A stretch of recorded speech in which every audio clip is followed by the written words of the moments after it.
Det är Gunnar Skådell och i kött 3 år har vi finns vi att skipa fisken här utfärden vi bad under Västmanlandsbjörnen.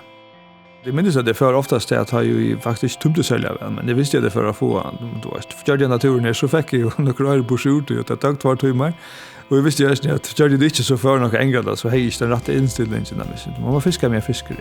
Det såg ju sådana på att det första åren som vi brukade och här som man kanske inte inte la sån jag vet att ta frukterna kan man hästa nu i det.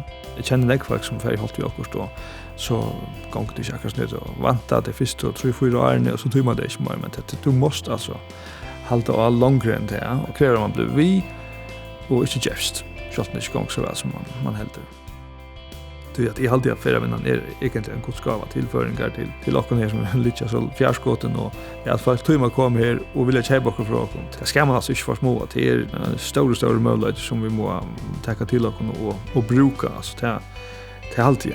Det är nästan det allra viktigaste. Jag finner den här lidseln hur man ska göra. Ta vi just inte häpna så vi kan hitta hur man gör det här stället och lära att ta emot runt som man nog har gjort det här stället.